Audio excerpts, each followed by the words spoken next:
Bab jika seseorang sempat dengan imam, yakni yang sedang bersembahyang subuh, tetapi dia itu sendiri belum lagi bersembahyang 2 rakaat fajar, yakni 2 rakaat sunat fajar, sunat subuh. Dengan sanadnya Imam Abu Dawud beriwayatkan daripada Abdullah bin Sarjis, katanya ada seorang lelaki datang ketika Nabi SAW sedang bersembahyang subuh.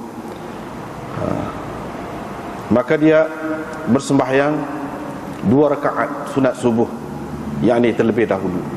Kemudian barulah masuk bersembahyang bersama Nabi SAW. Apabila Nabi SAW selesai bersembahyang, baginda berkata, "Hai fulan, mana satu antara 2 sembahyangmu? Adakah sembahyang yang telah engkau tunaikan bersendirian, atau sembahyang yang telah engkau tunaikan bersama-sama kami?"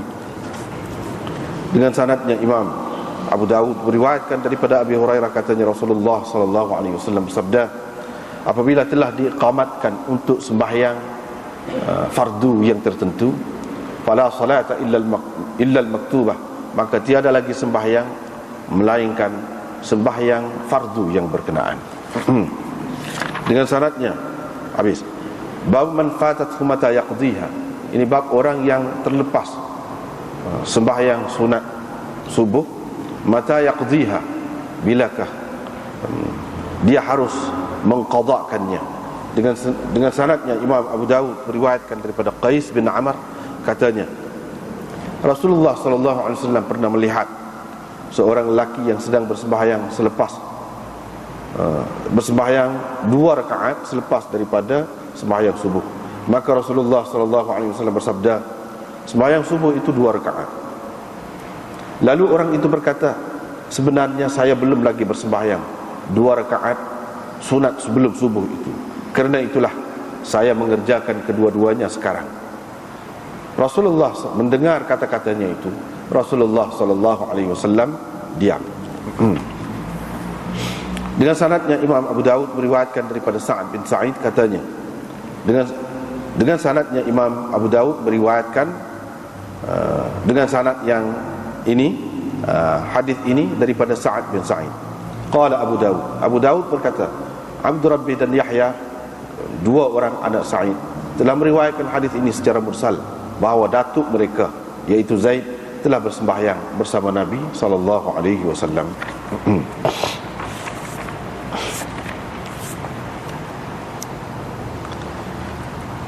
Kita tengok semula. Bab apabila seseorang ataupun jika seseorang itu dah dengan Tok Imam, dia pergi itu Tok Imam sedang bersembahyang subuh, tapi dia tak sembahyang lagi 2 rakaat sunat subuh, sebelum subuh tu dia tak sembahyang. Nak buat lagu mana? Dan adakah sebarang keterangan daripada Nabi SAW berhubung dengan perkara ini? Tu nak ceritanya. Imam Abu Dawud buat tajuk ni seperti biasa, kita sudah maklum dah. Tujuan dianya ialah untuk menyatakan dalil bagi masing-masing ulama yang berbeza pendapat dalam masalah ni, Itu tujuan Imam Abu Dawud. Maknanya dalam masalah ni ada beberapa pendapat ulama yang berbeza-beza, iaitu apabila seseorang itu pergi nak sembahyang subuh, dia tak ada nak sembahyang sunat, dia dapati tu imam itu sudah sedang bersembahyang subuh, dia nak buat lagu mana? Ada yang kata dia boleh sembahyang sunat tu, ada yang kata tak boleh, ada yang kata kalau dia kira kedua-dua rakaat tu dia boleh masuk. Ada yang mengatakan kalau dia dah 1 rakaat saja, dia boleh lagi mengerjakan sembahyang sunat. Maknanya sembahyang sunat itu begitu penting, sehingga kalau dia kira dia dah 1 rakaat jah, maknanya 1 rakaat akan terlepas sembahyang subuh tu dengan tu imam, maka dia elok sembahyang sunat tu lagi. Ada beberapa pendapat lah. Jadi pendapat ni berbeza-beza kerana apa? Kerana hadis dia tu berbeza-beza. Baiklah, kita tengok di sini. Yang pertamanya, ini Abdullah bin Sarjis berkata, ada seorang mari ketika Nabi sallallahu alaihi wasallam sedang ataupun duduk tengah semaya subuh. Dia pun semaya 2 rakaat. Dia semaya 2 rakaat, yang ni sunat subuh lah. Lepas pada tu barulah dia masuk bersembahyang bersama-sama Nabi sallallahu alaihi wasallam. Bila Nabi sallallahu alaihi wasallam selesai semaya, Nabi sallallahu alaihi wasallam tegur selalu. Dia kata, "Hai fulan." Dia tak sebutlah. Seperti mana biasa kan, kita sudah maklum dah dalam hadis ni, kalau hak nampak kurang seseorang tu, dia tidak akan sebut. Dia tidak akan sebut. Ini termasuk dalam adab lah.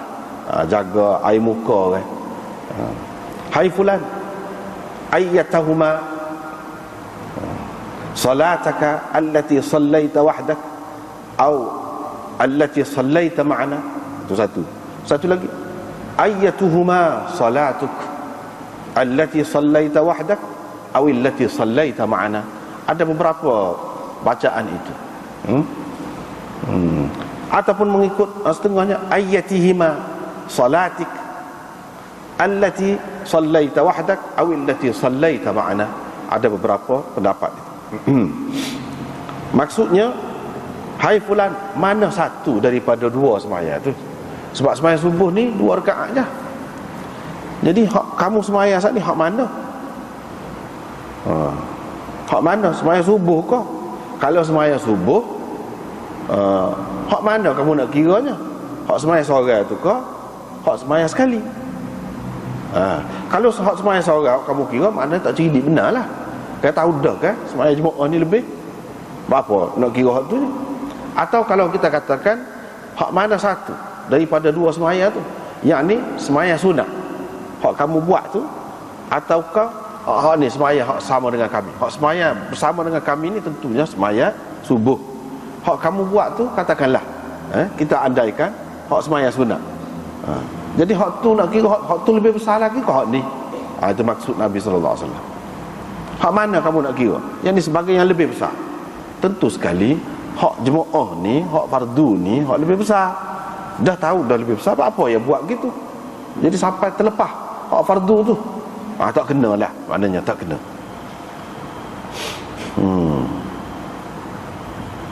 Begitu. Ini dia kata, hai fulan ayyatuhuma. Cuba kita tengok dalam kitab ni, hak mana ada kitab ni boleh tengoklah.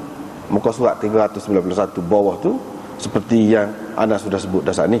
Ayyatahuma, yang ni maf'ul li fi'lin muqaddar wa huwa i'tadatta. Jadi kalau kita baca ayyatahuma, jadi makna dia jadi maf'ul bagi fi'il yang muqaddar. Takdir fi'il yang muqaddar tu i'tadatta. Yani ayyatahuma i'tadatta, ataupun i'tadatta ayyatahuma, kamu kira hak mana satu daripada 2 tu. Gitu. Lafaz riwayat Muslim, dalam Muslim pun ada juga riwayat ni, tapi dia ada beza sikit. Jadi kalau kita tengok riwayat Muslim tu, nampaklah yang ditakdirkan fi'il yang muqaddar itu, iaitu dalam riwayat Muslim. Tapi lagu lain sikitlah, bi ayyi salatain i'tadatta, dengan sembahyang yang mana satu antara 2 sembahyang itu kamu kira. Mana bi ayyi, kalau kita baca berdasarkan hak tu, kalau kita tengok hak tu, bermakna ayyatihima, gitulah, ayyatihima. Tetapi hak tu kurang kemah lah, hak tu kurang kemah. Cuma kalau kita tengok hadis Muslim itu memang ada dengan lafaz tu, tak apalah. Kalau hak ni tu kita nak baca lagu tu kurang kemah. Sebab apa? Mengikut ulama-ulama nahwunya, dia kata raja tu tidak beramal dalam keadaan dia mahdzuf. Kalau kita memperamalkan dia tu kurang lah, kurang molek. Walaupun ada juga orang kata boleh. Sebab tu kita kata boleh juga baca gitu tu, walaupun ada juga hak kata boleh tu, hak moleknya tidak gitulah. Hak moleknya sama ada kita baca ayyatahuma ataupun ayyatuhuma, gitu, antara 2 tu. Sembahyang engkau yang engkau telah kerjakan, tunaikan seorang diri itu, dengan takdir istifham, badal kepada ayyatihima. Ayyatahuma salataka allati sallaita wahdak. Kalau kita baca salata itu, jadi dia kata jadi badal kepada ayyata. Jadi badal kepada ayyata.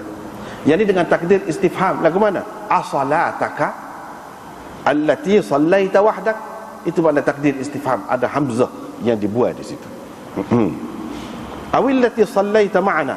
Dalam lafaz Muslim, bi salatika wahdak am bi salatika ma'ana. Begitu. Makna lebih terang lah. Ini kamu nak kira hak tu ke, kamu nak kira hak ni. Lafaz Ibnu Majah, kalau dalam riwayat Ibnu Majah, iaitu Rasulullah SAW pernah melihat seorang yang sedang bersembahyang sebelum daripada sembahyang subuh. Sembahyang 2 rakaat sebelum daripada sembahyang subuh. Ketika itu Nabi SAW sedang bersembahyang subuh lah. Bila dia selesai, dia pun kata kepada orang itu, bi ayyi salataik i'tadatta, dengan sembahyangmu yang manakah dari 2 sembahyang ni yang kamu nak kira? Nabi kata begitu. Itu lafaz Abu Daud, Ibnu Majah. Mungkin juga, boleh juga kita takdirkan, kita kata ayyatuhuma. Kalau kita kata ayyatuhuma, bermakna dia jadi mubtada marfu' lah. Sebab itulah ayyatuhuma. Salatuka tu jadi khabar kepada ayyatu. Ayyatuhuma salatuka, mana satu antara 2 sembahyang ni sembahyang kau. Begitu. Jadi salat tu jadi khabar kepada ayyatu. Kalau kita baca ayyatu jadi mubtada, ni jadi khabar. Allati sallaita tu jadi badal, dia panggil. Itu kalau nak kira dari segi nahwu lah. Tak apalah. Maksudnya seperti tadi. Hak ni mengikut setengah ulama, dia pegang dengan hak ni lah.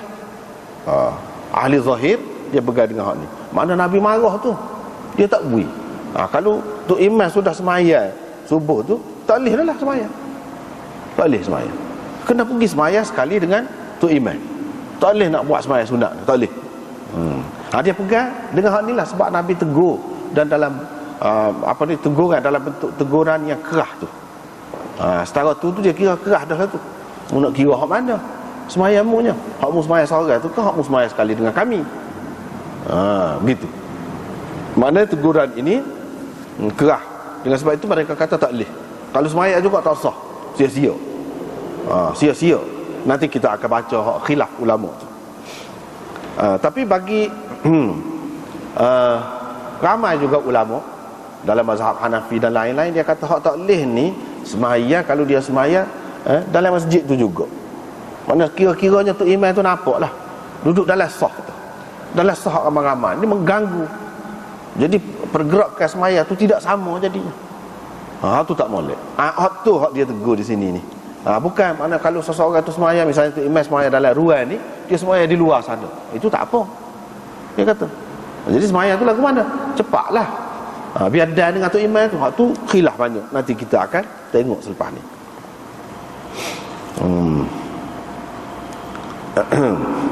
Sebab apa dia pegang gini? Dia pegang orang tu duduk campur sekali dengan saf hak lain yang sedang bersembahyang subuh dalam masjid, di penjuru masjid, dalam ruang masjid tu. Dia kata gitu tu apa sebab? Dia tengok kepada riwayat Ibnu Majah. Dia tengok kepada riwayat Ibnu Majah. Dalam riwayat Ibnu Majah tu mengisyaratkan keadaan saat ni, iaitu begini lafaz. Ibnu Majah meriwayatkan min tariq Abi Muawiyah an Asim an Abdullah bin Sarjis juga, bahawa Rasulullah sallallahu alaihi wasallam ra'a rajulan yusalli rak'atain qabla salatil ghada wa huwa fi shalah. Nabi sallallahu alaihi wasallam tengok orang tu duduk bersembahyang 2 rakaat sunat sebelum sembahyang subuh tu. Ketika itu dia dalam sembahyang, yakni Nabi tu dalam sembahyang. Kalaulah orang tu duduk di luar jauh, macam mana dia nampak? Dia tengok. Ni mesti dia tengok. Ni makna kira-kiranya dekat sebelah dia. Sebelah dia. Mana dia perasan orang tu duduk sebelah dia. Sebab dia kata Nabi tengah sembahyang. Tengah sembahyang dia orang tidak palih, tak tukalu. Bukan lagu tu dia ajar. Takkanlah dia sendiri nak buat lagu tu. Maknanya orang ni duduk tidak jauh. Ini menunjukkan dia duduk dalam saf ke, ataupun boleh mengganggu bentuk sembahyang hak ramai-ramai tu. Itu sebab dia kata begitu. Bukan kalau seorang tu sembahyang di luar masjid, tak boleh. Dia faham gitu. Ada yang faham gitu. Dia kata wa huwa fi shalah anna ru'yatahu iyyahu lam yakun illa wa huwa fi janibil masjid. Mesti orang tu duduk di penjuru masjid, sebab tu dia nampak. Dekat saf yang pertama orang duduk sembahyang. Adapun kalau dia sembahyang dengan tidak bercampur dengan saf tu, tidak ada apa-apa halangan dalam hadis ini. Dia faham gitu. Tetapi orang lain yang kata tidak semestinya dia duduk tu di penjuru masjid, dia duduk dekat Nabi, dia duduk dalam saf. Kalau dia duduk di belakang pun Allah SWT nak nampak Nabi ni kan. Apa-apanya kata dia. Kan dalam hadis ada sebut kamu apa ni sembahyang molek, aku tengok ni kamu daripada belakang ni seperti aku tengok kat depan. Tidak semesti balik belakang. Waktu lah orang puak-puak zahir tu kata tak boleh. Bukan dalam ruang masjid waktu imam tu sembahyang jemaah tu saja tak boleh. Luar pun tak boleh. Tak boleh di luar tu pun. Sebab kalau kata Nabi tengok ni tidak semesti sebab kita kena paling baru tengok, baru nampak. Dia boleh nampak. Dia kata gitu. Tak boleh ke mana-mana. Jadi dia tolak lah pendapat orang ni. Tak apalah gitu. Lepas pada tu riwayat yang kedua riwayat yang kedua Imam Abu Daud buat mari selepas daripada riwayat yang pertama saat ni. Riwayat yang kedua ni kalau kita tengok sanad dia tu kan, dia ada ha beberapa. 1, 2, 3, 4. Ada 4 ha. Mana ada 4 tahwil sanad. Sebab tu kita baca ha qala wa haddatsana. Apa Imam Abu Daud buat lagu tu? Sebab dia tahu dia nak rakyat kepada kitanya bahawa sanad-sanad ni, dalam sanad ni ada orang tidak kemah. Ada hak kemah, ada hak tidak kemah. Kalau hak tidak kemah ni, kita nak kemah riwayat dia, kita kena cari riwayat yang kuat. Itu kena sokong dengan hak lain. Dan hak lain, hak kuat tu, itu kita jadikan sebagai asas. Adapun hak tidak kuat ni kita jadikan sebagai penyokong dia saja. Gitu. Misalnya, contoh kita perhati tengok kan, dia kata haddatsana Muslim bin Ibrahim qala haddatsana Hammad bin Salamah. Tu pada tu haddatsana Ahmad bin Hanbal. Mana tok guru Imam Abu Daud mula-mula Muslim bin Ibrahim nama dia. Tok guru yang kedua yang dia ambil hadis ni iaitu Ahmad bin Hanbal, Imam Ahmad itulah. Qala haddatsana Muhammad bin Ja'far qala haddatsana Syu'bah an Warqa. Ni hak sanad Imam Ahmad ni dia mari panjang lagi sampai kepada Warqa. Lepas tu ha pula tok guru yang ketiga pula dia ambil daripada tok guru yang ketiga tu Hasan bin Ali. Hak ni ambil daripada Abu Asim, hak ni ambil daripada Ibnu Jurayj. Berarti sekata ha pula. Ni sanad lain pula. Tok guru yang keempat pula iaitu Muhammad bin Al-Mutawakkil. Dia ambil daripada Abdul Razak, dia ambil daripada Zakaria bin Ishaq. Semua mereka ini hak di hujung-hujung sanad dia sebut sebelum ha saat ni, semua mereka ini ambil daripada Amr bin Dinar. Yang ni sampai situ ke atas tu serupa sanad dia. Hak bawah tu tidak serupa. Itu cara dia. Bapa dia buat gitu? Cuba kita perhati. Kalau dalam kitab ni ada dia sebut Warqa bin Umar al-Yashkuri Abu Bishr al-Kufi Nazilul Madain Saduq fi hadithihi an Mansur lin. Maknanya kalau hadis dia daripada Mansur, ulama kata tak kuat, lemah hadis dia. Maknanya orang ni dipertikaikan. Warqa. Hak tu. Yang ni hak ni ada dalam sanad Imam Ahmad. Dalam sanad Imam Ahmad. Lepas tu haddatsana Al-Hasan bin Ali dan seterusnya Muhammad bin Al-Mutawakkil. Dia. Lepas tu Muhammad bin Al-Mutawakkil. Dia apa ini? Panjanglah. Ibnu Ma'in kata thiqah. Abu Hatim kata layyinul hadis. Tidak kuat hadisnya. Mana dhaif. Ibnu Adi kata kathirul ghalab. Banyak silap dia ni. Maslamah bin Qasim kata kana kathirul wahm. Banyak waham, keliru dia. Tapi tak apa, boleh terima juga. Ibnu Waddah kata dia kathirul hifz, kathirul ghalab. Dia ni banyak hafal tapi banyak juga salah. Ibnu Hibban menyenaraikan dia ni dalam thiqat dia. Wa kana minal huffaz, dan dia ni termasuk dalam hafiz hadis. Walau bagaimanapun dia kerap melakukan kesilapan, tapi dia ni hafiz juga. Maknanya dalam beberapa sanad dia tu ada orang-orang yang dipertikaikan. Bukan semua, mana pertikaikan, setengah-setengah ulama pertikaikan. Tetapi ada sanad dia tu yang tidak dipertikaikan. Maknanya hak sanad yang dipertikaikan itu dia hanya menyokong saja, sebagai sokongan saja, bukan hak asas. Hak asasnya hak tidak dipertikaikan itulah. Jadi semua ni ambil daripada Amr bin Dinar. Tadi dia sebut Warqa tu kalau dia ambil daripada Mansur, dia hadis dia lemah. Tapi sekarang ni dia tidak ambil daripada Mansur, dia ambil daripada Amr bin Dinar. Maknanya hadis ni kuat juga. Hak ulama pertikai dia tu kalau dia ambil daripada Mansur, Hak ni dia bukan ambil daripada Mansur. Lepas tu apa yang royak? Faedah dia nak ilmu kita. Nak ilmu kita. Tu. Semuanya ambil daripada semua ni siapa dia? Iaitu Hammad bin Salamah, Warqa, Ibnu Jurayj, Ayyub dan Zakaria bin Ishaq. Semuanya ini ambil daripada Amar bin Dinar. Lepas tu kalau dalam syarah Badlul Majhud juga dia royak sesalah. Dia royak gitu je. Ambil daripada Amar bin Dinar. Lepas tu riwayat sesa ni, hak ni orang ni Warqa ni duduk dalam mana? Riwayat hak ni duduk mana? Riwayat ni duduk mana dia sebut. Ada sikit-sikit perbezaan dia tu. Misalnya dia kata riwayat Hammad bin Salamah daripada Amar bin Dinar duduk mana? Dalam Darimi, dalam sunan dia. Ni sanad dia mari lengkap lah. Ni Muslim qala hadatsana Hammad bin Salamah an Amr bin Dinar an Atha bin Yasar an Abi Hurairah an Nabi sallallahu alaihi wasallam qala idza uqimatis salah fala salata illa al-maktubah. Begitu juga Darimi mengemukakan hadis Warqa daripada Amr bin Dinar, ada dalam sunan Darimi juga. Riwayat mari sanad dia. Tu. Adapun hadis Ayyub daripada Amr bin Dinar itu ada dalam Sahih Muslim. Sanad dia lagu mana yang lengkap ni? Hadatsana begini. Ya mari. Daripada Abi Hurairah, daripada Nabi sallallahu alaihi wasallam. Wa zada, tapi dia ada tambah. Qala Hammad kata thumma laqitu Amran, lepas tu aku berjumpa dengan Amar, fa haddatsani bihi wa lam yarfa'hu. Tapi dia tidak memarfu'kannya. Tu detail lah tu, hak detail.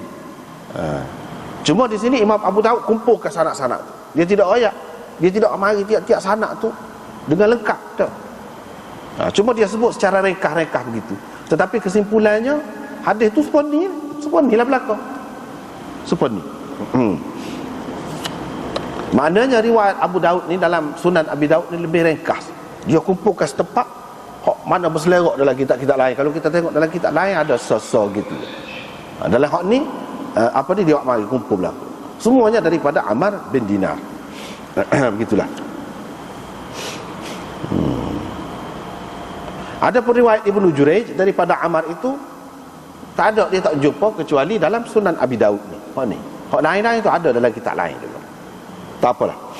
Daripada Atha bin Yasar, daripada Abi Hurairah katanya Rasulullah sallallahu alaihi wasallam bersabda, "Idza uqimatis salah", apabila telah diiqamatkan untuk sembahyang tertentu, untuk sembahyang fardu yang tertentu. Sebab apa kita terjemah fardu? Mari mana? Apabila diiqamatkan untuk sembahyang, kita kata sembahyang fardu yang tertentu, kita faham mana? Ambil fardu tu, alillah sebutir situ je, ambil alillah sebutir. Lepas tu kalau kita tengok hadis dalam syariat Nabi kita Muhammad sallallahu alaihi wasallam ni, kita tahu tak ada hak sembahyang hak tidak fardu ada qamat. Tak ada. Menunjukkan bila kata iqamat tu isyarat pada sembahyang fardu lah tu. Yalah tu. Walaupun dia tak sebut sembahyang fardu. Sebab tak ada kalau hak tidak fardu ni, hak qamat. As-salata jami'ah tu adalah hak tu. Tapi kalau nak kata qamat tak ada. Walaupun tidak sebut sini sembahyang fardu, kita faham salah. Sebab tu dalam terjemahannya tidak salah. Kalau bahkan betul lah, tepatlah. Kalau tidak boleh jadi keliru. Apabila telah diiqamatkan untuk sembahyang fardu tertentu. Itu dia. Ikutlah sembahyang subuh ke, zuhur ke, asar ke, ikutlah. Hak fardu maksudnya. Fala salata, maka tiada sembahyang. La salata, tidak ada sembahyang. Hak orang panggil sembahyang tak ada, tak boleh dah, tak ada dah. Pada ketika tu illal maktubata, kecuali hak sembahyang fardu itulah hak berkenaan, itulah hak adanya lepas pada qamat tu. Jadi nak buat hak lain tak boleh. Tak kira lah hak qada ke, kita nak qada sembahyang lain. Hak sunat apa namanya qabliyah tu ke, tak boleh berlaku. Sebab apa dia kata la salata, la nafi jenis tu. La nafi jenis tu maknanya tak ada sembahyang, hak orang panggil sembahyang tak ada, tak boleh. Ni antara pegangan puak-puak zahir itulah. Dia kata tak boleh dah sembahyang. Mana dalil? Ni hadis ni. Bila sudah qamat tak boleh. Tapi kalau sebelum qamat, kalau sebelum qamat, dia buat tu sebelum qamat. Lepas tu ketika qamat tu dia tidak selesai lagi. Pas lagu mana nak buat? Adakah dia kena berhenti, atau dia kena teruskan? Sudah. Tu ada khilaf. Ada khilaf juga. Nanti kita akan baca kemudian. Ahli zahir kata tak ada semaya, tak ada. Mana kalau dia semaya tu ketika tak qamat lah. Bila orang qamat tak ada faedah dah. Nak beri salam ke apa pun tak ada berhenti tu. Tak ada dah semaya dia, tu tak boleh. Begitu mo nah. Pokok-pokok ni. Tak apalah. Itu masalah khilaf. Syaukani berkata. Syaukani dia tidak pegang kemah dengan mana-mana mazhab, tapi dia pun tidak setuju dengan puak-puak zahiri. Bukan bermakna orang tu apabila dia tidak berpegang dengan sesuatu mazhab, bermakna dia tu zahir lalu, zahiri lalu. Tak mesti. Macam Syaukani, cuba tengok sini. Dia kata waqad balagha ahlu zahir. Puak-puak ahlu zahir ni telajak, kata dia. Dia tak setuju. Jadi pun tidak semestinya orang ni kalau dia tidak terikat dengan mana-mana mazhab, maka dia tu boleh kita kata ahlu zahir selalu. Misalnya sini, Syaukani ni semua orang maklum. Dia tidak terikat dengan mazhab mana-mana, dia kira mana hadis yang lebih kemah, dia pegang hak tu. Dia akan terjihkan hak tu. Dia akan utamakan hak tu. Tak kira lah betul lah serupa dengan mazhab mana, tak kira. Dia kata, maknanya dia ni tidak ahli zahir. Dia tidak zahir, dia tidak setuju. Puak-puak ahli zahir ni telajak, dia kata. Sehingganya mereka kata, bila seseorang tu masuk dalam 2 rakaat sunat subuh ataupun lain-lain sunat, lepas tu orang iqamah untuk sembahyang fardu, batal lah 2 rakaat dia tu. Tu dia. Dan tidak ada faedah dia nak beri salam, walaupun hanya tak ada beri salam je orang qamat. Orang qamat saat ni tu dia tinggal nak beri salam, tapi orang qamat dia tinggal tak nak beri salam kan, lepas pada tu pun tak boleh, batal dah sembahyang dia. Tu puak-puak zahiri kata, zahiriyah kata. Jadi Syaukani ni dia tak setujulah. Bal yadkhulu kama huwa bibtida'it takbir fi salatil fardhah. Bahkan dia kena masuk sekali dengan tu imam tu kan, takbir supaya subuh lah. Kalau tadi tu kira sia-sia, tak jadi. Dialah niat dia baik tu boleh pahala gitulah, tapi nak kira semaya tu tak kira. Lepas pada tu bila dia selesai semaya fardu tu, kalau dia nak semaya pula, tak apalah, tu sukulah tu. Lepas pada tu kata Syaukani, wa hadha ghuluwun minhum fi surati ma idza lam yabqa alaihi ghairu salam. Ini telajak pupuk ni kata dia. Dalam kes lagu mana? Dalam kes tinggal nak beri salam saja tadi, itu doa tu. Dia kata takkanlah nak beri salam tu lebih panjang daripada nak qamat tu. Nak habis qamat, hak maksud sebenarnya nak suruh dah sembahyang jemaah sekali dengan tu imam. Lepas tinggal nak beri salam, apa beratnya? Mana panjang nak beri salam tu dengan orang tu qamat, tu bila tu qamat. Tentu lebih panjang tu bila tu. Apa ya tak lehnya nak beri salam. Itu dia kritik lah. Dia kritik puak-puak zahiriyah. Wa dhahabal jumhur ila tsani. Jumhur ulama pegang dengan hak yang kedua, iaitu tak apa, dia boleh sudah semaya dia. Cuma ada perincian lah, setara mana nak sudah tu, setara mana ini masalah kalau dia semaya sebelum qamat. Tapi bila orang qamat tu tak boleh dah nak semaya. Walaupun ada lagi sedikit khilaf, tetapi kebanyakan ulama mengatakan tak boleh. Hak kata boleh saat ni kalau dia semaya belum qamat. Lepas pada tu dia nak sudah ke tidak? Jumhur ulama kata sudahlah. Sudah. Sudah tu setara mana? Hak tu ada khilaf pula. Banyaklah hak khilafnya. Syaukani kata lagi, dia ambil syekh kita ni, dia ambil daripada Syaukani. Syaukani kata sahabat, bukan orang kemudian, hak dulu lagi khilaf dah, dan tabi'in dan orang selepas mereka dalam masalah ni 9 pendapat ada khilafnya. 9 khilaf. Yang pertama, bila tu sudah qamat makruh sembahyang. Itu yang pertama. Ini pendapat di kalangan sahabatnya. Hak pendapat lagu ni Umar bin Al-Khattab, anaknya Abdullah, ala khilafin anhu fi dhalik. Walaupun riwayat daripada Abdullah ni ada khilaf, ada yang mengatakan gini, ada yang mengatakan lagu lain. Lagi Abu Hurairah, di kalangan tabi'in Urwah bin Az-Zubair, Muhammad bin Sirin, Ibrahim An-Nakhai, Atha bin Abi Rabah, Tawus, Muslim bin Aqil, Sa'id bin Jubair. Dan di kalangan imam-imam mujtahid, Sufyan Ats-Tsauri, Ibnu Mubarak, Syafi'i, Ahmad, Ishaq, Abu Thawr, Muhammad bin Jarir. Hakadha atlaq at-Tirmidzi ar-riwayah an Ats-Tsauri. Tak apalah begitu. Maknanya demon ni kata makruh. Yang kedua, tidak harus Mana-mana sembahyang sunat apabila telah diiqamatkan untuk sembahyang fardu yang tertentu, dengan tidak ada perbezaan sembahyang sunat ni sembahyang sunat subuh ke ataupun lain-lain, tak boleh berlaku. Kalau sudah qamat tak boleh. Sembahyang sunat subuh pun tak boleh, sembahyang sunat lain-lain pun tak boleh. Hak kena buatnya apa dia? Ikut tu imam itulah sembahyang hak fardu berkenaan itulah. Ini pendapat yang kedua. Tidak harus. Kalau sudah qamat tak boleh, tidak harus. Pendapat yang ketiga, tak apa kalau sembahyang sunat subuh. Kalau sembahyang sunat subuh tak apa. Kalau sunat lain tak boleh. Bila sudah qamat. Kalau sunat subuh boleh. Wal imam fil faridah. Bahkan kalau untuk imam tu duduk sembahyang subuh dah boleh lagi. Ini disebutkan oleh Ibnu Munzir, riwayat daripada Ibnu Mas'ud, Masruq, Hasan Basri, Mujahid, Makhul, Hammad bin Abi Sulaiman, yang itu guru Imam Abu Hanifah. Ini juga pendapat Hasan bin Hayy, dan mereka ini membezakan antara sembahyang sunat subuh dengan sembahyang hak lain.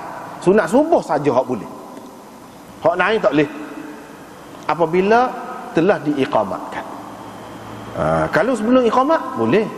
Ni kalau sudah iqamat, menunjukkan ini semua ni, riwayat-riwayat ini semua ni menunjukkan bahawa sunat subuh ni dikuatkan, ditekankan lebih daripada hak lain. Dengan sebab itulah ulama-ulama buat kesimpulan antara sembahyang sunat-sunat ni hak paling afdalnya hak mana? Sunat subuh. Sebab apa? Tengok dalil-dalil. Ni misalnya benda-benda lagu ni lah dia ambil kira ni.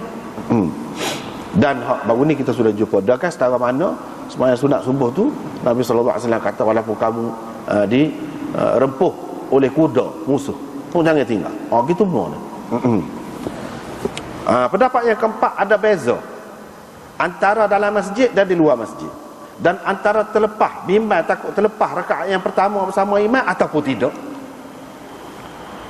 Ni pendapat yang keempat ni. Pendapat yang keempat dia kata, kalau ni masjid, ruang masjid, hak tu imam sembahyang sekali dengan orang ramai lah sembahyang, dia sembahyang dalam tu tak boleh, dalam ruang. Tapi kalau di luar, misalnya di luar sana, dalam masjid juga tapi di luar, bahagian luar tu, ruang luar, hak tu tak apa. So kena perhati, kena tengok. Yang keduanya kena tengok, kalau dia kira dengan dia sembahyang di luar tu boleh, tapi boleh pun kalau dia kira tak ada ni rakaat yang pertama hak sembahyang subuh tu dah terlepas ni, tak boleh. Kalau dia kira qada, baru boleh. Kalau kira tak ada rakaat yang pertama tak boleh. Gitu. Ini perinciannya. Ini pendapat Malik. Ini pendapat Malik.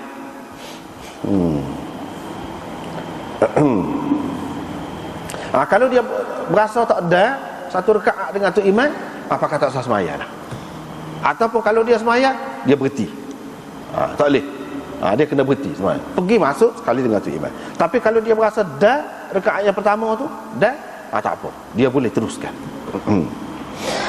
Nak tahu dah tak dah tu lah ke mana? Kita tahu dah tu imam dibaca panjang sokmo misalnya. Gitulah. Walaupun sudah orang qamat dah, tapi dia sembahyang di luar, dia tahu dah tu imam ni panjang baca. Jadi dia tak ada nak sembahyang sunat subuh saat ni di rumah kau, tak ada misalnya kita kata. Jadi dia pun sembahyang lah. Kan sembahyang sunat subuh tu kan rekah. Jadi dia kira ada. Misalnya kalau dia tahu Datuk Imam tu baca panjang soal kalau subuh, boleh lah. Tapi kalau dia tidak pasti, moleknya tak sah. Moleknya tak sah. Kok mana-mana pun ini semua menunjukkan sembahyang sunat subuh tu kuatlah kedudukannya. Yang kelima, yang ni kalau dia takut tak ada dengan Datuk Imam tu dua-dua rakaat subuh tu, sembahyang subuh tu tak ada, barulah dia tak boleh sembahyang. Tapi kalau dia cekera dah, dia cekera dah serakaat sembahyang subuh dengan Datuk Imam, dia boleh lagi sembahyang. Dia boleh lagi sembahyang sunat subuh. Hak ni lebih kuat lagi daripada hak tadi. Mana kalau dia kira dia dah rakaat yang kedua tu dia dah, dia dah akan pergi ketika tu imam tu rokok, dia dah. Jangan tu imam tu bangun daripada rokok. Itu tu kira tak dah lah tu.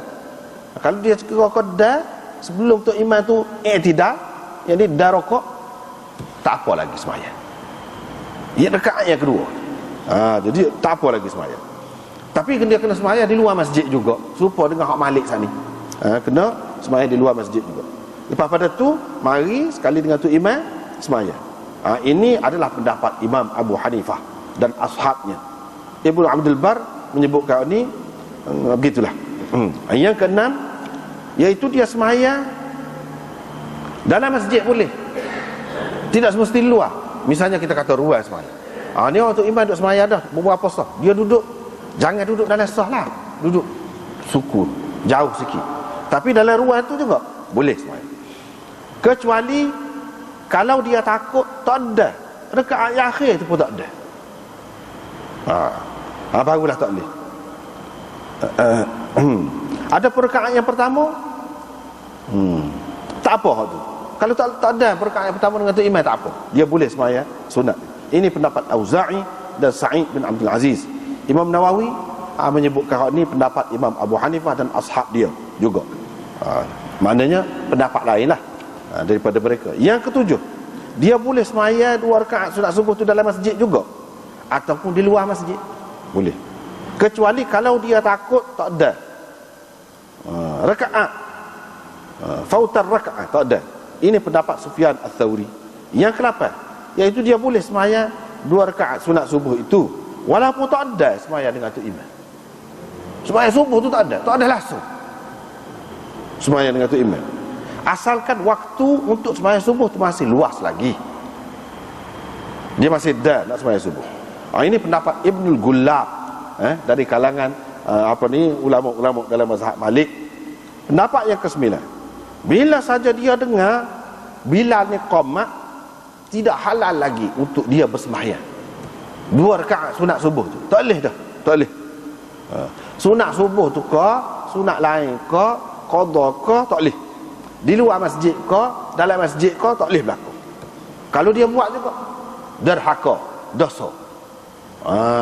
Sebab dia pegang dengan hak tadilah, la salata illa al-maktubah, tak boleh. Ini pendapat ahli zahir. Itu ada 9 pendapat, maknanya ada 9 pendapat dalam masalah ni.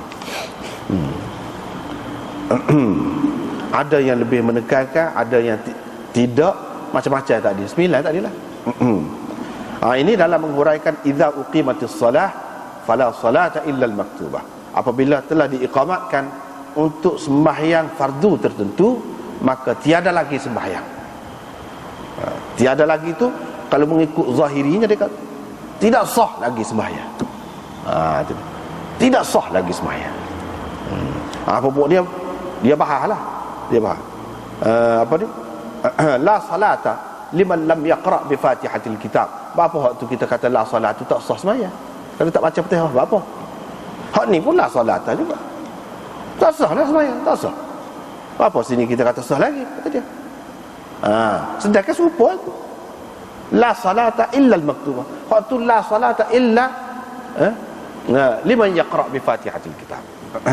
Serupa. Apa sana wajib, sini jadi tidak wajib, tak apa pula, tak boleh, tak sah sembahyang. Cepat buat zahiri kata dia pegang gitulah.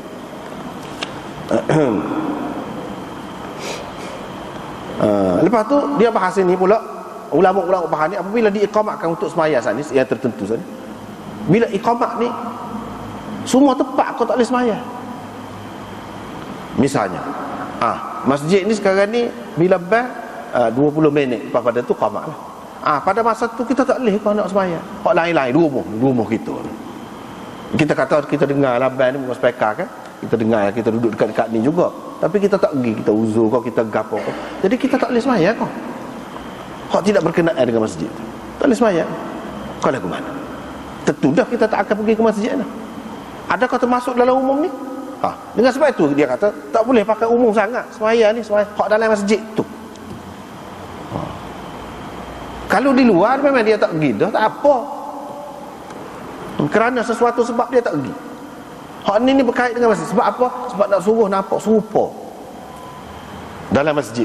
Jangan hak ni gini, hak ni gini, hak ni tunduk dah, ni tak tunduk lagi, ikut serak. Nampak tidak seragam tu, nampak tidak ada kesatuan tu. Hak tu maksudnya dalam masjid tu. Kalau di luar tak apa.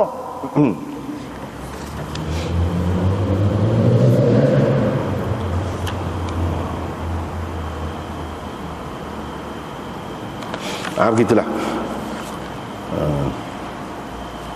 Maknanya dalam perkara ni ulama ada khilaf.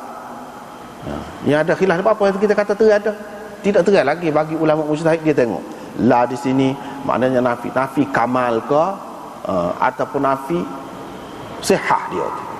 Dia bahas lagi. Tidak ada sembahyang ni dalam masjid tu ke berkenaan tu ke ataupun di luar juga termasuk. Masih boleh pergi lagi tu. Masih boleh pergi lagi. Daripada situlah yang jadi khilaf ni. Kita hak tengok sekali pada selapis ni kita kata terada. Kita kata apa tidak sepakatnya jadi khilaf. Tapi masing-masing dia tengok ada cara dia. Ada cara. Dengan sebab itulah yang jadi khilaf. Selain daripada dia tengok atas hadis ni saja, tengok orang lain-lain pula. Dia tengok orang lain-lain juga. Begitulah. Lepas pada tu babu man fatatu, orang yang tak ada semaya 2 rakaat sunat subuh, dia nak buat lagu mana? Bila dia nak qada? Bila dia nak qada? Mana semua ni bab-bab akhir ni menunjukkan kuatnya penekanan diberikan kepada semaya sunat subuh ni. Hak lain-lain tak ada sebut gini, tapi hak ni ada sebut. Mana sehingga kalau terlepas tu ada sebut berkenaan dengan qada tu pula. Qada semaya bukan fardu tu, hak sunat tu. Sunat subuh tu. Dengan sebab itulah Imam Abu Hanifah dan orang sependapat dengan dia, dia kata wajib ni. Kalau tak semaya dosa. Tak semaya sunat subuh ni bukan sunat bagi dia, wajib.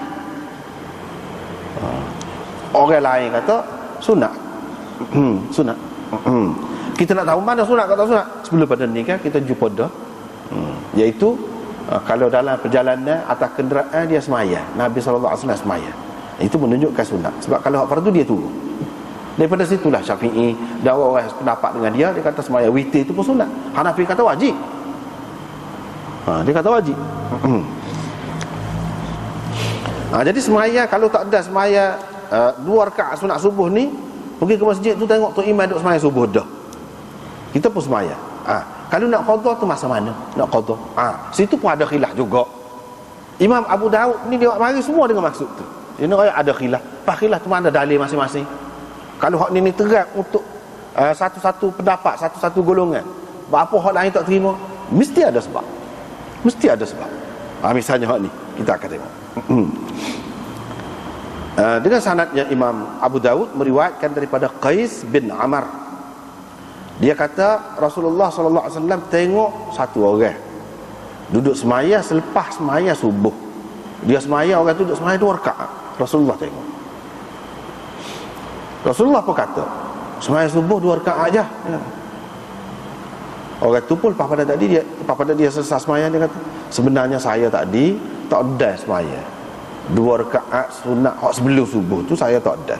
Jadi saya semaya ni lah lepas subuh tu dia semaya. Saya semaya ni. Rasulullah sallallahu alaihi wasallam pun dia. Rasulullah sallallahu alaihi wasallam pun dia. Banyak perkara di sini hak kita nak bincang. Banyak perkara. Yang pertamanya kita tengok dari segi sanad dia. Sanad dia. Iaitu Qais bin Amr bin Sahal bin Tha'labah dan seterusnya, panjanglah sanad dia. Dia ni adalah datuk kepada Yahya bin Sa'id. Datuk kepada Yahya bin Sa'id. Sini riwayat Sa'ad bin Sa'id. Adik-beradik Sa'ad ni Yahya. Dan adik-beradik dia. Jadi Qais ini datuk kepada Yahya bin Sa'id dan adik-beradik dia lah. Mus'ab Az-Zubairi mendakwa bahawa nama datuk kepada Yahya ni ialah Qais bin Qahd. Bukan Qais bin Amr. Tapi Ibnu Abi Khaythamah kata silap tu dia tu. Tak kena. Suku tu Qais bin Qahd tu orang lain. Hak ni Qais bin Amr ni orang lain. Kedua tu apa ni? Itu 2 orang. Meriwayatkan daripada Nabi sallallahu alaihi wasallam. Yang meriwayatkan daripada dia tu Qais bin Abi Hazim dan anak dia Sa'id bin Qais bin Amr. Ada juga ulama kata dia tak ada dengar daripada hak atas dia. Dan Muhammad bin Ibrahim Al-Harithi At-Taimi kata Tirmizi dia tak ada dengar daripada Qais bin Amr. Tak ada dengar. Mana bila tak ada dengar bermakna hadis ini hadis munqati', putus sanadnya. Bila putus dhaif lah. Dhaif. Situ. Kalau nak kata Yahya tu sendiri, dia tak ada dengar juga datuk dia. Kalau nak kata Muhammad bin Ibrahim, hak ni pun tak ada dengar juga. Dia tak ada, tidak sabit. Dia dengar daripada Qais bin Ammar ni. Bila tidak sabit, maknanya berdasarkan orang hak kata gitu, maknanya putuslah sana. Bila putus, dhaif. Bila dhaif, tak boleh nak pegang. Sebab tu ramai hak tak boleh pegang tu.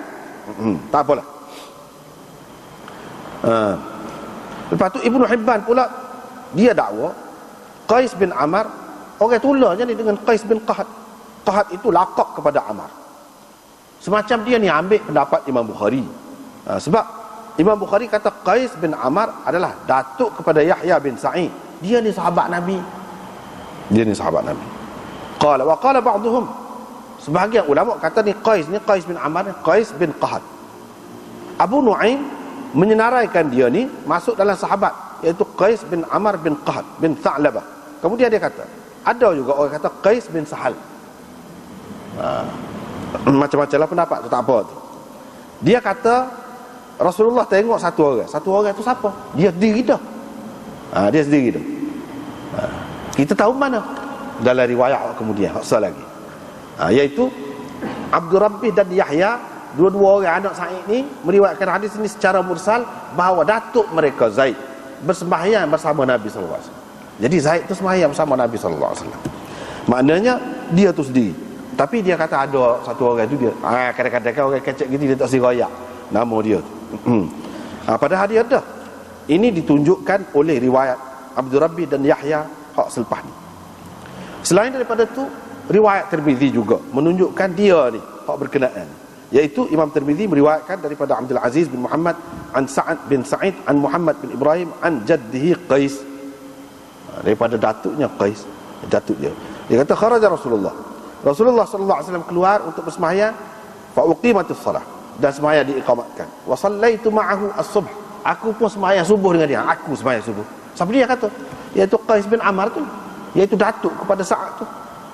Maknanya hak dia kata ada satu orang Nabi tengok gini-gini tu, dia ada. Kita tahu mana? Tengok dalam riwayat Tirmizi, tengok dalam riwayat cucu dia dua orang tu hak selepas ni, lagu tu juga sebut datuk dia. Dia bersembahyang selepas daripada subuh 2 rakaat. Rasulullah sallallahu alaihi wasallam pun kata sembahyang subuh salatus subh rak'atani, 2 rakaat. Ini dalam nuskhah ni. Boleh jadi ada di antara kita ni hak pegang kitab hak nuskhah lain kan, dia bunyi lagu lain. Sebab itulah dalam syarah ni dia kata dalam nuskhah lain rak'ataini salatus subhi rak'ataini, gitu dia kata. Mulla Aliul Qari kata dalam nuskhah yang sahih juga gini bunyi, salatus subhi rak'ataini 2 kali. 2 rakaat. 2 rakaat mana gitu. Gitu. Bukan 4 rakaat kan. Maknanya rakaatain yang kedua tu sebagai takkid kepada rakaatain yang pertama. Seseolahnya kalau bahasa kita kata sembahyang subuh ni 2 rakaat, 2 rakaat gitu. Bukan pak. Jadi dengan cara kamu buat lagu ni macam pak lah, gitu. Tak apalah. Ada juga orang yang baca salatas subhi, bukan salatus subhi. Salata baca lagu tu. Betul juga. Yang ni kamu kena pastikan sembahyang subuh ni 2 rakaat. Jangan jadi nak walaupun zahir tu walaupun sebenarnya bukan sembahyang subuh, tetapi zahir tu nampak macam sembahyang subuh. Jangan sembahyang nampak lagu lain 4 rakaat. Gitu. Lepas tu ni banyak ni tengok mari syarah orang tu, syarah orang ni. Tibi kata, dia kata rakaatain itu mansub dengan fi'il yang mudmar, takdirnya atusalli ba'da salati subhi rakaatain wa laysa ba'daha salatun. Adakah kamu bersembahyang lepas subuh ni 2 rakaat, padahal lepas subuh ni tak ada sembahyang? Gitu takdir dia. Jadi salatus subhi rakaatain dia bukan baca gitu. Yani salatus subhi rak'ataini dia baca. Takdirnya atusalli salatas subhi rak'atain wa laysa ba'daha salatun, gitu takdir dia. Adakah kamu sembahyang 2 rakaat pula lepas subuh, sedangkan lepas subuh tu tak ada semaya dah. Wa tabi'ahu Ibnu Hajar. Ibnu Hajar ikut Khatibi dia tu. Mana dia setuju waktu molek lah takdir lagu tu. Faqala atusalli salat as-subh wa tusalli ba'daha rak'atain. Yang ni hak subuh tu 2 rakaat, ni pula 2 rakaat. Padahal mutahudah kan bahawa lepas subuh tu tak ada semaya. Jadi istifham yang ditakdirkan di sini, istifham itu apa? Istifham ingkari. Jadi Nabi SAW tanya ni bukan tanya nak tahu, dah tanya bantah tu. Tanya bantah tu. Tanya bantah. Dia kena faham hak tu dulu, barulah faham perbahasan hak kemudian. Jadi istifham yang ditakdir itu lil ingkar. Dan rakaatain yang kedua tu takkid lafzi kata dia. Yang ni semaya subuh ni hak engkau semaya tu. Hak engkau semaya itulah yang ni dengan aku tu. Bagaimana pula engkau semaya lepas pada tu? Mana dia tegur? Dia tegur tu. Istifham ingkari ni maknanya dia bantah lah. Mana tak ada semaya. Begitu. Orang tu berkata, tadi sebenarnya saya tak ada semaya 2 rakaat hak sebelum subuh. Jadi saya semaya lah sekarang ni. Habis. Qala Tibi kata, orang tu bagi alasan dia. Apa yang dia semaya sunat subuh ni lepas subuh tu. Sebabnya dia semaya subuh dia tak ada. Nak semaya 2 rakaat sunat subuh. Sebab itulah dia buat sekarang. Hak ni lah mazhab Syafi'i. Dia kata. Dan Muhammad, mazhab Syafi'i dan Muhammad. Qultu, kata Syekh Khalil Ahmad ni, dia kata mazhab Muhammadnya sebenarnya tidak gitu, tidak tepat tu. Kalau kata mazhab Syafi'i dan Muhammad tu maksudnya Muhammad bin Hasan Asy-Syaibani, anak murid kepada Imam Abu Hanifah. Tak betul tu. Sebab apa Muhammad kata hak boleh qada pun lepas pada naik tari dulu, bukan lepas subuh lalu. Hak kata lepas subuh selalu boleh, memang Syafi'i hak tu memang. Tapi Muhammad tidak begitu. Qala, dia kata wa inda Abi Hanifah wa Abi Yusuf tidak ada qada selepas daripada terlepas, tak ada. Kalau hak sore dia tak ada. Adapun kalau terlepas fardu subuh, dia terlepas, dia qada fardu subuh lepas pada naik matahari, maka bolehlah buat sunat subuh tu. Tapi kalau dia terlepas tu, subuh tu dah sembahyang dengan tu imam, hak tak adanya sembahyang sunat subuh, tak ada qada kata dia. Tak ada qada kalau lagu tu. Tapi kalau dia tak ada subuh, dia boleh sembahyang sunat subuh tu bila dia nak qada subuh tu. Dia sembahyang sunat subuh tu dulu. Begitu. Itu kalau mengikut Imam Abu Hanifah dan Abi Yusuf.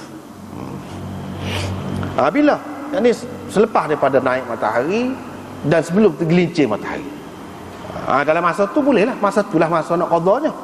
Bukan selepas subuh tu selalu, sebelum naik matahari. Begitu.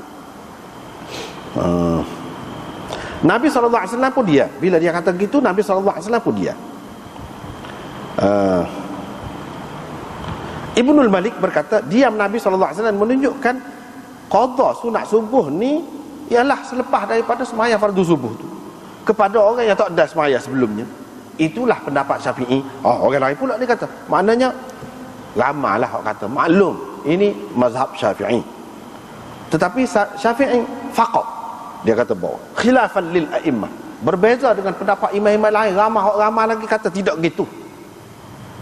Syafi'i, ni dalam dia sebut Syafi'i saja yang kata boleh. Maknanya hak ni dia termasuk di dalam hak tu, hak larang kata semaya lepas subuh kan, dan lepas asar tu, lepas pada semaya asar tu tak boleh dah semaya. Hak tu termasuk di dalam hadis umum makhsus mengikut Syafi'i. Kalau dalam istilah usul fiqhnya dia panggil umum makhsus. Hak tu umum tak boleh, nampaknya semua tak boleh.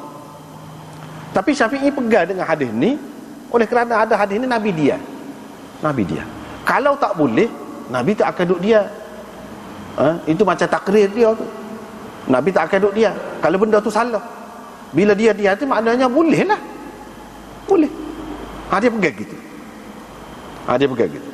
Maknanya hadis ni hak boleh mengkhususkan hak umum tadi.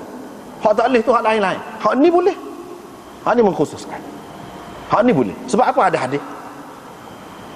Lepas tu kita kata, dah ada hadis ni, Syafi'i pun pegang. Apa orang lain tak saya pegang? Pula kita kata. Sebab tadi kita royak dah kan? Tirmizi pun kata Muhammad bin Ibrahim dia tak ada dengar daripada Qais bin Ammar. Bila tak ada, mana hadis ni dhaif. Bila dhaif nak pakai lagu mana? Situ. Dia pergi situ. So, yang keduanya, kalau kita kata hadis ni sahih. Kalau kita kata hadis ni sahih, andaikan kita kata hadis ni sahih. Hak saat ni Nabi SAW kata salatus subhi raka'atan, ataupun dalam nuskhah yang sahih juga dia kata salatus subhi raka'atain. Itu ada istifham gapo situ. Istifham gapo. Tadi kita sudah baca dah. Istifham itu dia kata istifham ingkari. Ingkar dah lah tu. Nabi bantah dah lah tu. Diam tu. Maknanya dia tak boleh bantah banyak, tapi dia sudah bantah dah. Sebab kita tak ada istifham ingkari di situ. Bila kita kata istifham ingkari, mana Nabi bantah dah lah tu. Mana tidak bantah? Bila dia bantah dah, tak boleh lah. Mana hadis hak kata tak boleh sembahyang lepas subuh dan lepas asar tu tetap terpakai dengan umumnya. Tidak boleh dikhususkan oleh hak ni. Sebab hak ni tidak jelas. Hak ni istifham tadi kita sudah takdirkan. Istifham ingkari. Mana Nabi bantah dah lah tu. Bila kata istifham ingkari. Hak ni dia ni. Hak ni dia. Mana dia muka dia tegur dah tadi. Cukup dah hak tu. Dia tu tidak semesti maknanya suka. Kalau tidak ada bukti yang menunjukkan dia bantah, diam, bolehlah kita kata takrir. Ni bukan takrir sebab dia bantah dah. Itu dia. Hak tu jadi khilaf tu. Hak tu jadi khilaf. Kalau tidak tak ada khilaf. Yang jadi khilaf. Tengok kau ni. Itulah benar. Hak ni sab perkara. Lepas tu dia tubik. Ada Syafi'i terima hak ni. Dia cuba perhati kalau ada kitab ni cuba tengok 397. Qala Syafi'i. Wa bihi qala Syafi'i. Nombor 1. Lepas tu dia amal ni. Qultu wa sayati annal hadis. Nanti kita akan bincang, akan ada tidak sabit ni. Jadi tidak boleh nak buat hujah, nak bantah orang yang kata tak boleh tu. Qalahul Qari. Qultu. Ini Syekh Khalil Ahmad ni pula kata. Dia kata sebab tak boleh pakai hadis ni ada beberapa sebab. Yang pertama, Tirmizi kata isnad hadis ini laisa bimuttasil, tidak muttasil. Kerana Muhammad bin Ibrahim tidak dengar Qais bin Ammar. Itu sah. Yang kedua, bila sudah sabit terbukti ada Nabi SAW larang bersembahyang selepas subuh sampai naik matahari, mana diam Nabi SAW ni tidak boleh kita pakai dengan makna takrir, tak boleh. Dua. Yang ketiga, boleh jadi peristiwa ni sebelum larangan bersembahyang selepas subuh dan asar. Bila sudah ada larangan tu tak ada hak ni tak boleh pakai. Maknanya hadis ini mansukh. Itu yang ketiga. Yang keempatnya, dalam riwayat Tirmizi ada tempat fasakata ni. Bukan fasakata dalam riwayat Tirmizi. Maknanya fasallaituhuma al-an, orang tu kata ni Qais bin Ammar bila dia kata inni lam akun sallaitu rak'atain allatain qablahuma fasallaituhuma al-an, dalam Tirmizi bukan fasakata Rasulullah sallallahu alaihi wasallam, tetapi adanya lafaz fala idzan. Nabi sallallahu alaihi wasallam kata kalau gitu tak boleh. Fala idzan. Tetapi hak ni hak ada sebut fala idzan ini tidak kuat hak dalam Tirmizi tu. Sebab apa? Sanad, dalam sanad dia tu ada Darawardi, dan Darawardi ni mana ulama khilaf tentang dia. Biarlah kita tak sapakah hak yang keempat ni. Tetapi hak anda sudah sebut dah tadi kan? Anda sudah sebut dah. Kemungkinannya iaitu bila kita takdirkan hamzah istifham itu istifham ingkari, itu juga sebabnya. Mana tak boleh pakai hadis tadi. Tetapi kita tengok muka surat 397 bawah nombor 2. Wa fil dalam kitab sendiri Imam Syafi'i kata isnaduhu ghairu muttasil, sanadnya tidak muttasil. Wa Muhammad bin Ibrahim lam yasma' min Qais. Bukan Tirmizi saja kata Imam Syafi'i pun dalam kitab kata Muhammad bin Ibrahim dia tak ada dengar Qais. Wa qala Ibnu Hibban kata la yajuzu lihtijaj bihi, tak boleh, tidak harus nak buat hujah dengan hak ni. Itu dia. Tetapi apa? Yang Syafi'i pegang juga tu. Dia ada riwayat lain, asar sahabat hak buat lagu tu. Hak tu sahih ataupun sekurang-kurangnya hasan. Imam Syafi'i pegang hak tu, tapi orang lain tak sahih pakai. Dia kata jauh tu. Jauh. Tak boleh pakai hak ni kata dia. Tak apalah. Bila sudah diterima, nak cerita ni, sesuatu mazhab ni kan, bila dia sudah terima hak ni, makna seseorang tu bila dia tak ada sembahyang sunat subuh, sebelum sembahyang subuh, lepas pada tu dia semaya, boleh semaya lepas tu selalu, walaupun tak naik matahari lagi, boleh semaya. Bila dia sudah terima hak ni, macam-macam pula hukum keluar dia dalam mazhab Syafi'i. Ia orang lain tak terima, yang orang lain tak. Antaranya apa dia? Ni kalau kita baca misalnya dalam kitab Usul Fiqh Syafi'i, Lumak misalnya, dalam bila dia bincang tentang qiyas, masalah qiyas, maqis alaih, hak lagu mana yang kita boleh pakai, maqis alaih hak lagu mana. Situ pada ketika tu dia faham hak ni. Tapi dia faham pun dia tidak sebut contoh tu. Jadi anda nak sebut contoh dia macam hak ni lah. Iaitu ada ulama hak kata kita boleh pakai maqis alaih, ada asal yang merupakan maqis alaih, baru kita boleh pakai apabila dia tidak bercanggah dengan usul, dengan kaedah. Kalau bercanggah dengan kaedah tak boleh. Itu hak orang lain pakai. Imam Abu Hanifah, Imam Malik pakai hak tu lah. Tapi Imam Syafi'i ni nampaknya tidak gitu. Mana pun walaupun maqis alaih, hak asal saat ni tu bercanggah dengan kaedah, tetapi asalkan asal tu ada, boleh pakai. Boleh kita kias hak lain dengan dia. Boleh kita kias hak lain dengan dia. Itu yang dia sebut dalam kitab Lumak. Tapi contoh dia tidak mari. Contohnya ni lah. Contohnya iaitu bila kita terima boleh sembahyang lepas subuh walaupun sebelum naik matahari. Apa yang Nabi tak tegur ni? Imam Syafi'i buat kesimpulan, iaitu sebab sembahyang ni ada sebab, bersebab. Mana sembahyang sunat ada sebab, boleh pada waktu yang dilarang itu pun boleh. Nampak? Jadi sembahyang sunat boleh. Misalnya lepas asar tu tak boleh, dia larang. Tetapi kalau lepas asar tu sembahyang sunat ada sebab, boleh. Kalau tak ada sebab tak boleh. Misalnya dia ada sebab ni, sebab dia tak ada tadi, jadi ada sebab lah. Bukan saja sembahyang mutlak gitu tak, sunat mutlak tak. Misalnya kita naik atas masjid lepas sembahyang asar, kita pun boleh ke tidak sembahyang tahiyatul masjid? Syafi'i kata boleh. Sebab apa? Sebab kita baru naik masjid. Lepas tu kita nak sembahyang sunat wuduk pula. Saat ni baru kita ambil air sembahyang. Kita ambil air sembahyang tu lepas asar. Ada sebab. Bila ada sebab boleh. Baik. Sembahyang jenazah. Ni jenazah ada. Ada sebab. Kalau tak ada sebab baru tak boleh. Dia kiyah dengan ni, kiyah dengan ni. Ini jadi maqis alaih. Ini menjadi asal maqis alaih orang panggil. Yang mana bercanggah dengan usul. Usul tu kan dia kaedah.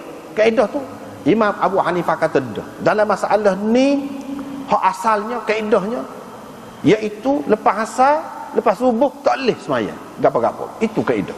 Hadis tu kuat. Kita kena jadikan hak tu sebagai asas dalam perkara ni. Tak boleh buat hak ni sebagai asas. Tak boleh. Kalau ada hak lain bercanggah dengan hak tu, tertolak. Sebab apa? Hak ni tidak kuat. Hak tu kuat. Hak tu jadi asas. Jadi asal yang merupakan maqis alaih, yang bercanggah dengan kaedah, dengan usul, tak boleh pakai, kata dia. Ni bercanggah dengan usul ni. Hak ni. Sebab usulnya tak boleh. Hak dalam hadis hak lebih kuat, hak lebih terang, iaitu tak boleh lepas subuh, lepas asar. Ada sebab, kau tak ada sebab, kau tak boleh. Imam Syafi'i pun ada dia terima ni. Dia kata ni ada sebab Nabi dia. Hak tadi tu kamu kata istifham ingkar ni apa, itu andaian kamu. Andaian kamu boleh jadi tidak gitu. Hak kuatnya jelasnya dia.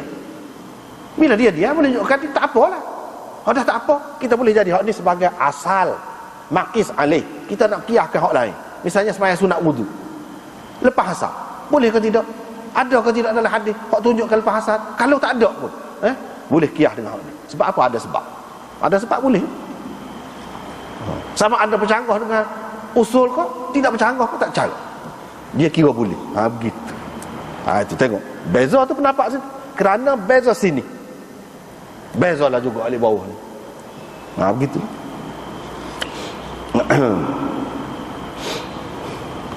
Rasulullah sallallahu alaihi wasallam diam, habislah. Maknanya ada khilaf lah di sini. Tetapi yang lebih kuatnya sebenarnya dalam perkara ni tak boleh lah. Tak boleh. Ada sebab, kalau tak ada sebabnya tak boleh lah. Cuma ada khilaf. Kalau orang nak buat pun kita tak sedut gegar lah. Bukan ada khilaf. Kalau ada orang buat, cuma kita kata kurang molek, sebab hak tu ada dah hadis kuat dah. Jadi kalau ada ni, boleh jadi kita ada ihtimal. Kalau Nabi SAW buat, misalnya dia tak ada semaya sunat lepas zuhur, dia pun semaya lepas asar. Isteri dia tanya, mana semaya lepas asar? Dia kata tadi tak ada, sibuk orang. Jadi ulama kata itu khusus dengan dia. Kalau sahabat ni boleh jadi khusus dengan dia, boleh jadi hak ni cerita dulu sudah masuk, banyak kemungkinan itu. Sedangkan hak larang tu jelas, kemudiannya jelas, hadisnya kuat, dan jelas hak tu kemudian tidak ada kemungkinan tadi. Sepatutnya kita jadikan hak tu sebagai asas, hak lebih kuat. Hak ni tak kemah ni, tak kemah. Tapi kalau orang tak pegang juga, ikut dia lah, nak mana, gitu. Dia benda khilaf ni tak ada nak kerah mana. Kalau dia nak pilih hak tu, ikut dia, gitu. Lepas tu riwayat hak lagi. Imam Abu Daud tujuan dia mari hak ni, dia nak ayatnya sanad dia ni ada dua. Sanad hak lagi, kalau sanad yang pertama tadi maknanya putus juga, putus dah hak tadi. Muhammad bin Ibrahim ada dengar daripada Qais bin Amr. Riwayat yang kedua ni qala Abu Daud, Abdul Rabbih dan Yahya ibn Sa'id, iaitu adik-beradik kepada Sa'ad bin Sa'id. Dia meriwayatkan hadis ini secara mursal, makna dengan tidak menyebutkan di celah dia tu Muhammad bin Ibrahim. Terus dia kaya datuk mereka Zaid telah bersembahyang bersama Nabi SAW. Dia sebut Zaid pula, bukan Qais. Lagu mana pula hak ni? Padahal orang tulah je ni, Qais ni.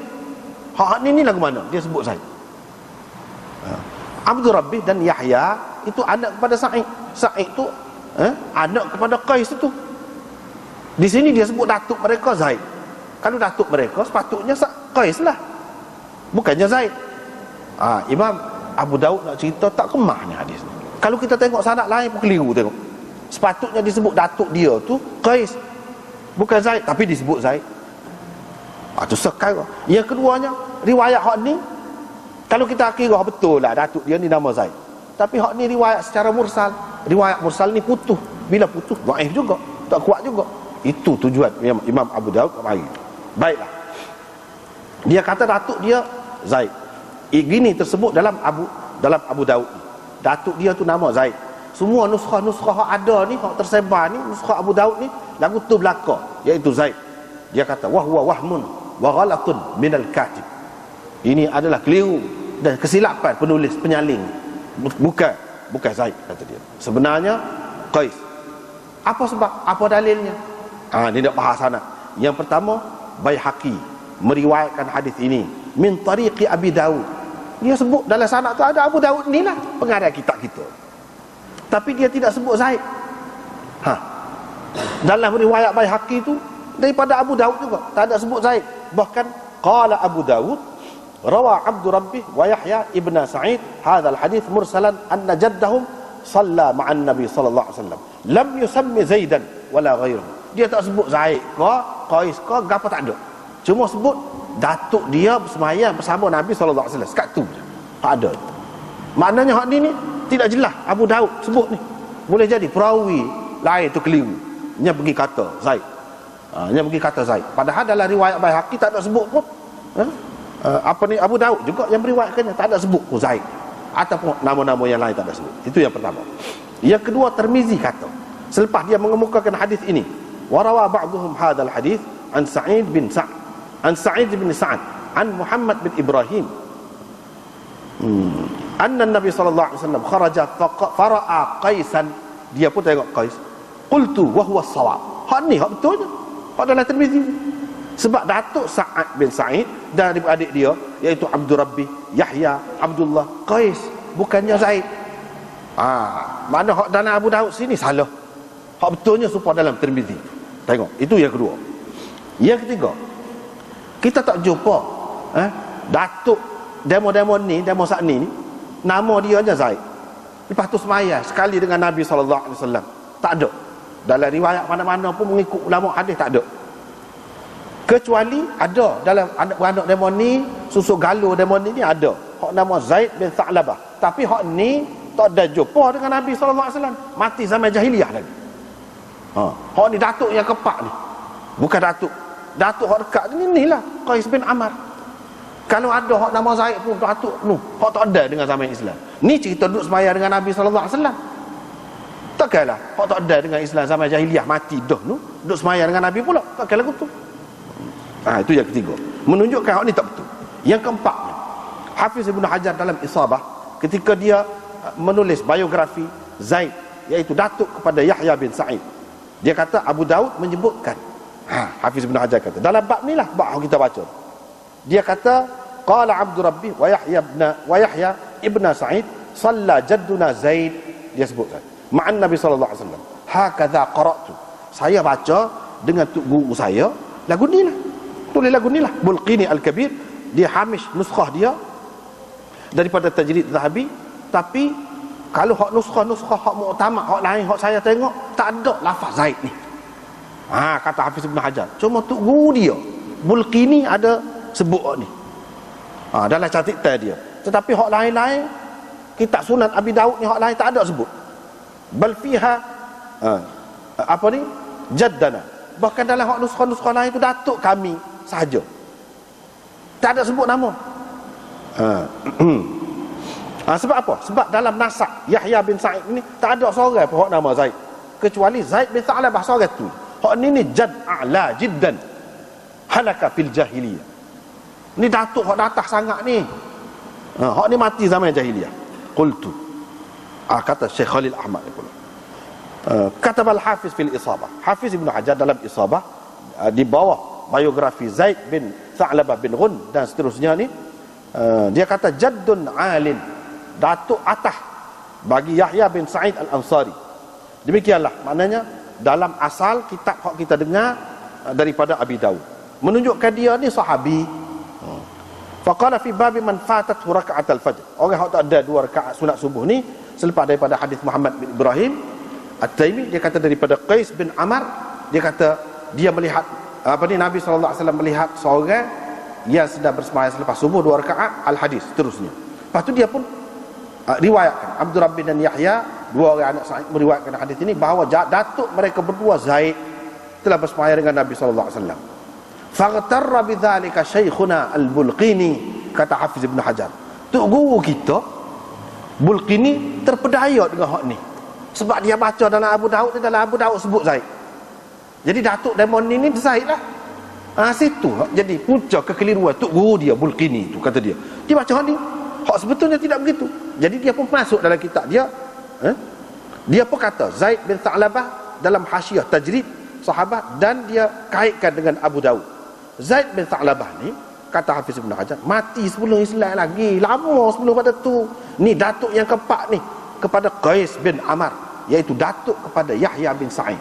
Datuk kepada Yahya bin Sa'id tu Qais bin Amar. Hak ni datuk kepada Qais lagi, alih atas. Bukan datuk kepada Yahya tu, dia tak ada kena-mengena. Wa kuntu azunnu, aku duduk ingat, kata dia, perawi-perawi ni duduk khilaf tentang nama datuk Yahya bin Sa'id ni. Aku duduk ingat ada orang kata Zaid, ada orang kata Qais, duduk ingat kau gitu. Hal huwa Qais bin Amar atau Zaid bin Amar, duduk ingat gitu supaya orang-orang duduk kata tu lah. Duk kata fi Qais bin Qahat lah, macam-macam. Lepas pada tu saya rujuk, kata dia, kepada nuskhah-nuskhah lama Abu Daud ini. Saya dapati di tempat Zaid tu tak ada mursal. Inilah yang muktabar, dan hak awal itu adalah tashif. Ini silap, kata dia. Yang betulnya hak serupa dalam Tirmizi itu, dan bukan hak serupa Abu Daud. Hak serupa Abu Daud ni, lepas tu Abu Daud mari ke dia, dah salah. Boleh jadi Abu Daud tahu. Kita kata memang Abu Daud tahu, tidak boleh jadilah, sebab Baihaqi telah meriwayatkan dengan sanad sampai kepada Abu Daud, tak ada sebut Zaid itu, menunjukkan Abu Daud tak ada sebut. Tapi hak ni ada ni, ni nak rayak sanad ini pun tak boleh pakai juga. Sebab apa? Mursal itu tujuannya. Ataupun kita kata ini kesilapan penyalin Sunan Abi Daud, bukan kesilapan Abu Daud. Abu Daud sendiri tak ada sebut Zaid, orang lain sebut Zaid. Orang lain sebut tu boleh jadi Bulqini tadilah. Pada tu jadi orang tu harap ke dia tu, pegang dengan dia tu, muka dia orang besar kan, pak jatuh parit lah kau. Mujurlah ada anak murid orang cerdik ni pegang steering tu pula boleh. Jadi tak jatuh lah. Kalau kita tu batu ni jatuh. Maknanya orang-orang besar pun ada kalanya dia tersilap. Muka banyak kan, ilmu ni luah banyak, Ya adalah tersilap. Ni antara, kalau kita tengok sini, antara kesilapan yang telah berlaku kepada Bulqini, Tok Guru kepada Hafiz Ibn Hajar. Tapi Hafiz Ibn Hajar betul, dia cek belakang tengok, tidak begitu. Jadi hak sebetulnya datuk kepada mereka ni ialah Qais bin Ammar. Qais bin Ammar tu baru sahabat, barulah menasabah semaya dengan Nabi SAW. Kalau Zaid ni tak ada, tak boleh pergi hak tu. Begitulah. Jadi nampaknya hadis ni pun habis kat ni. Kita berhenti sekat tu lah. Wallahu a'lam.